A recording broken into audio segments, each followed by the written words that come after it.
good, Sagittarius gang? Welcome to my channel, Tarot by the Intuitive Teacup. My name is Annie, and I'm going to read your tarot cards. This will be a general message for Sagittarius Sun, Moon, Rising, Venus signs. Please come into the reading with an open heart and an open mind, a desire to learn something, to better yourself. If you're watching this reading, you're not feeling like you connect with the material, if you're not feeling motivated, empowered, inspired, please feel free to click off and try back another week. The messages might not resonate with you, or they may resonate for you in the future. So again, be open to that. It won't be your message every time. I can just about promise you that, but I do hope to connect with a majority of my Saggies out there. What does the tarot want to tell them this week? Let's see. Let's connect with Sagittarius. Sagittarius. We're getting a little bit closer to Sag season. I think by the time you guys see this, we'll be in Scorpio season. Just a month away after that. Then we get to celebrate all good things Sagittarius, right? Boom. Knight of Bats. Okay, Knight of Swords.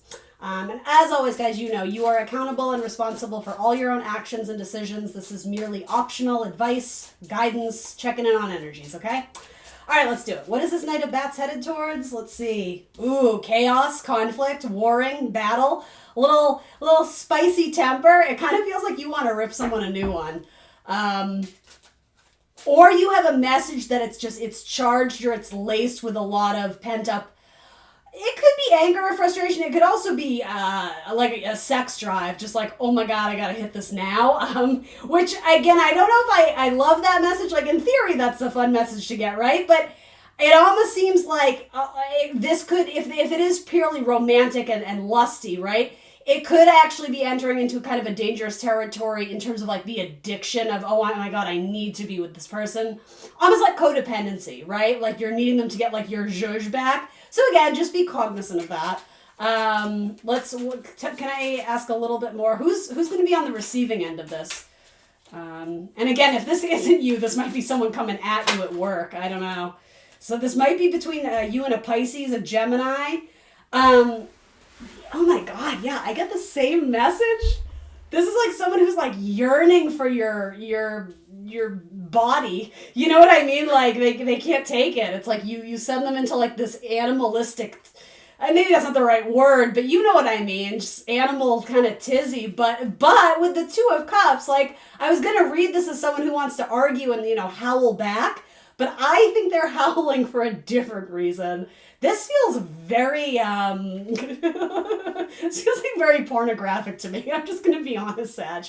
Which, I mean, don't get me wrong. I'm not here to judge you. I will stick with my advice of make sure this is a healthy connection that is bringing you, love and light and positivity. And yes, good sex, good connection, good chemistry, wonderful, fantastic. I'm worried about almost like this like addiction. And maybe this is sort of like you're in the honeymoon phase. So obviously, totally get that. Understandable. If this is something new and you guys are kind of, forming a friendship or, for all I know, maybe this was just kind of a random hookup, but then it turned into something like joyful and playful and unexpected where you guys are like, hanging out all the time.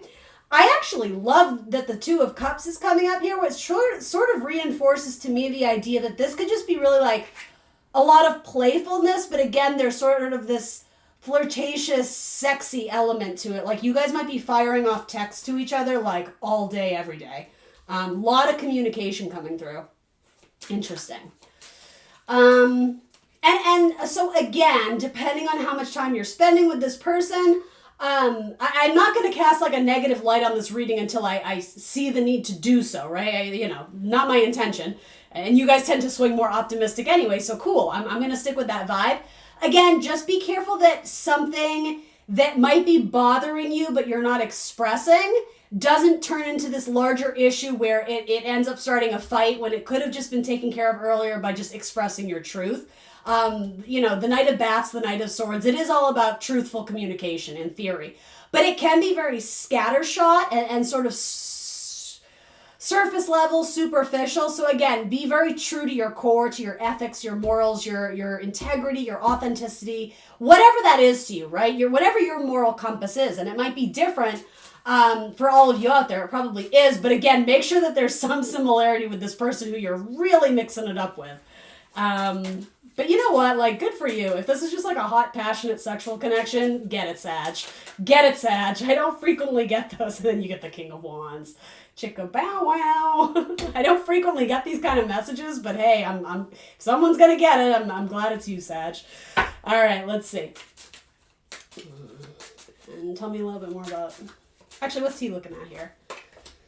The Magician. Yeah, some of you, there might be a male fire sign who's having sort of fantasies and illusions about you. You guys might be really into like role play right now.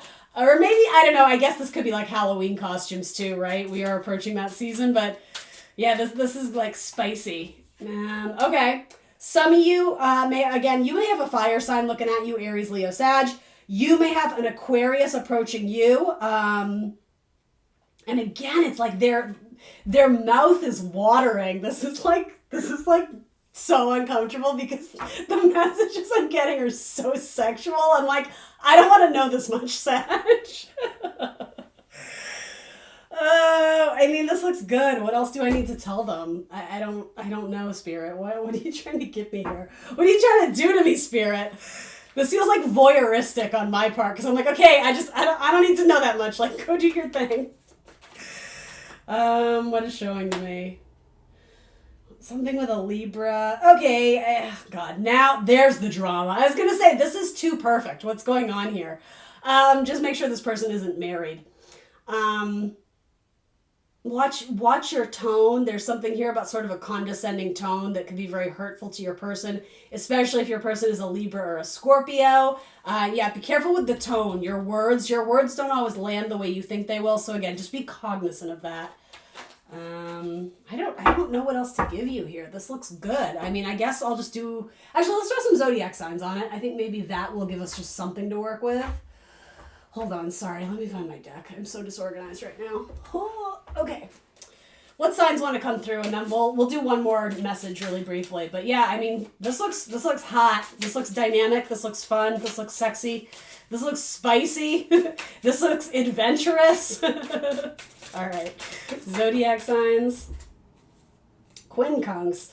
Interesting. All right, not what I was expecting. 9th house. So you might be dealing with another Sagittarius. Someone who's quite adventurous. It could be someone who is from a different background from you, someone who is a foreign or different ethnicity, different religious background, a traveler, an explorer, an adventurer, someone who practices spirituality that is, I don't know, of some importance to them, someone who works in journalism, marketing, et cetera, et cetera. You guys may end up going on some sort of expedition or excursion together. You may be doing like an Airbnb across the country and, traveling together and really getting all up in there in the places. So quincunx is sort of when we're talking about astrology, quincunx is someone who doesn't have a tremendous amount in common with you. So for Sagittarius, your sort of polar opposite is Gemini. And sometimes we hear that and we think, oh my God, completely different. Yes and no, though. There's sort of common principles or common things with each polar opposite sign. So very frequently, opposites attract, right? So sometimes Gemini and Sag can be an amazing couple, or sometimes it can be so awkward and different it doesn't work.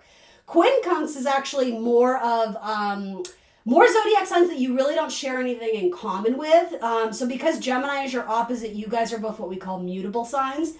The signs next to Gemini on each side of them, so Cancer and then Taurus, those are technically the ones that you might not have the same similarities with, because you quite literally have nothing in common. Cancer and Taurus are feminine signs. Sagittarius is a masculine sign. Even though my females out there, this includes you. Sagittarius is mutable. Taurus is fixed. Cancer is cardinal. And then the elements, right? Sagittarius is fire, Cancer is water, Taurus is earth.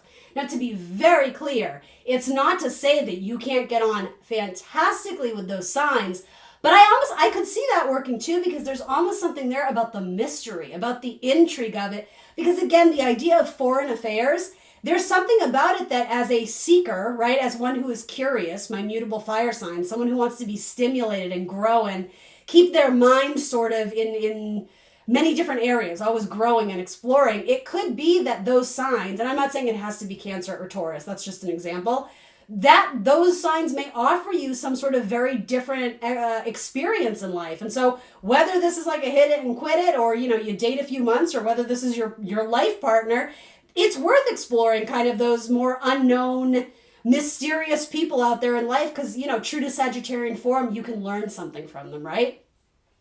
Also, in terms of not really quincunx for you guys, again, would be Taurus and Cancer. The signs next to you, there's that similar unknown factor, and that, yes, you're next to the two signs. So Scorpio is before you and Capricorn is after. Again, there's some similarities, but then the zodiac signs are also sort of like a polar opposite reaction to each other. So those signs sometimes can be worth exploring too, because there's, again, an element of mystery or an unknowable quality that might fascinate you to sort of immerse yourself with or in that person.